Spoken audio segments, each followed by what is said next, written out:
کے اعتراض کا جواب مل جائے. اگر جو اللہ نے حلال کیا وہ آپ نے حرام کیوں کر لیا؟ جو آپ نے مکے میں کیا وہی ہم نے محرم میں کیا.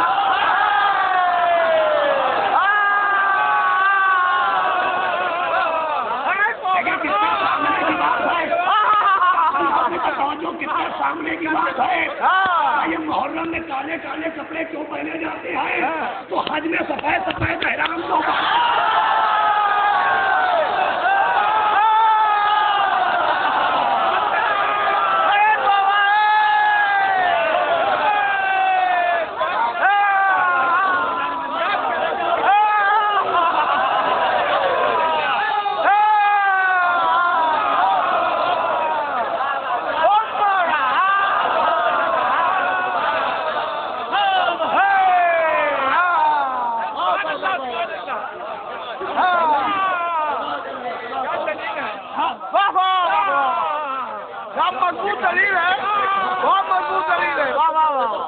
سفید احرام کہاں سے لائے؟ کیا وہ حج بیت کا لباس ہے؟ یہ غم اہل بیت کا لباس ہے؟ وہ وہاں کا ڈریس کوڈ ہے یا یہاں کا ڈریس کوڈ ہے؟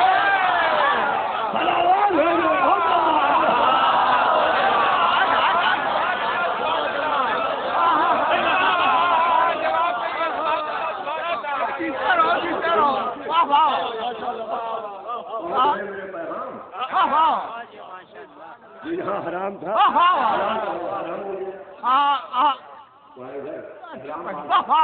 بیوی حلال تھی مگر حرام ہو گئی. زوجہ حلال تھی مگر حرام ہو گئی. نکاح پڑھنا جائز ہے, نکاح کرنا جائز ہے, مگر حج کا احرام باندھا. مگر زوجہ سے نکاح تو دور ہے, نکاح پڑھنا حرام ہو گیا. اب نہ پوچھے گا یہ عورتیں چوڑیاں کیوں توڑ دیتی ہیں؟ ارے قانون جانتی ہے اس لیے توڑ دیتی ہے. قانون ان کے لیے. اور تو جب بیت کے لیے قانون بدلتے تو پھر اہل بیت کے لیے قانون توجہ ہو گیا. دیکھیں اہل بیت کے لیے حکم ہے صرف اہل بیت کے جو رشتے سے پکارے. ہمارے لیے حکم ہے کہ ہم عہدوں سے پکارے. ہمارے لیے قانون اور ان کے لیے قانون اور. ہمارے لیے قانون ہے کہ وما خلقت الجن والانس الا لیعبدون. ہم نے تم کو نہیں پیدا کیا مگر اس لیے کہ ہماری عبادت کرو. تو ہم خلق ہوئے عبادت کے لیے. ہماری خلقت کا مقصد عبادت. آخری آدمی میں توجہ چاہتا ہوں. ہماری خلقت کا مقصد ہے عبادت. اللہ نے ہمیں پیدا کیا آدمی کو عبادت کے لیے. جبریل کو کیوں پیدا کیا؟ میں بالکل نئی چیزیں پڑھنے جانا چاہتا ہوں آپ کے سامنے. جبریل کا مقصد کیا ہے؟ آپ بھی کہتے ہیں اسے جو عبادت کرے. جبریل ہے عبرانی زبان کا لفظ, ہیبرو لینگویج اسرائیل میں بولی جاتی ہے.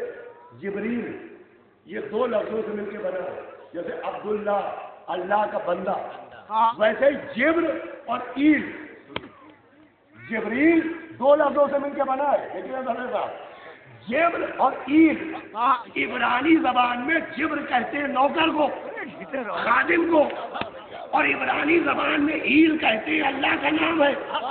تو جبریل کا مطلب ہے اللہ کا خادم. جبریل کا ترجمہ ہے اللہ کا خادم. ہم کو پیدا کیا اپنی عبادت کے لیے, جبریل کو پیدا کیا اپنی خدمت کے لیے. ہم اس کے علاوہ کسی اور کی عبادت کریں تو آپ نہ رہ جائیں. مگر جبریل کو پیدا کیا اپنی خدمت کے لیے. مگر چکی چلوا رہا ہے, دھلوا رہا ہے.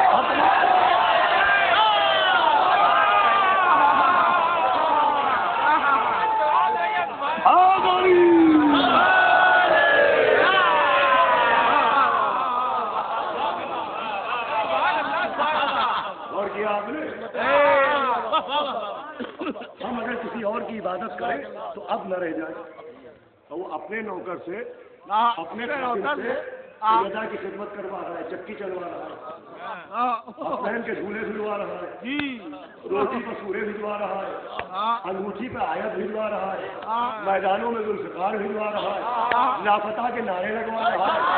تقریر میں منافقوں کے کلیجے جلوا رہا ہے. اپنی خدمت کے لیے کروا رہا ہے ان کی خدمت. پالنے والے اہل بیت کی خدمت کے لیے سجدہ کافی ہے. سمبر جیسا خادم موجود, سجدہ جیسی خادمہ موجود, یہ اپنے خادم کو کیوں زحمت دی کہ جبریل سے اس لیے خدمت کروائی کہ سجدہ و خمبر کے مرتبہ سمجھ میں آئے کہ سجدہ و خمبر کو خادموں جیسا نہ سمجھنا, جبریل جیسا سمجھنا.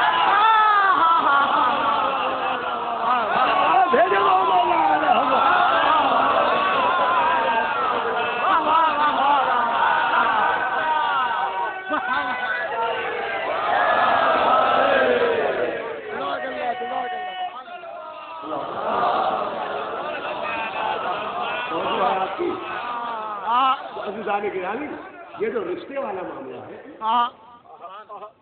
تو یہ قانون اہل بیت کے لیے ہے کہ وہ کہے یہ میرے باپ, وہ کہے یہ میرا بھائی, وہ یہ کہے میرے نواسے, لیکن ہمارے لیے عہدہ ہمیں شرط ہم عہدے سے مانے. اسی لیے اللہ نے کن تو نبی, میں اس وقت بھی نبی تھا جب آدم آدم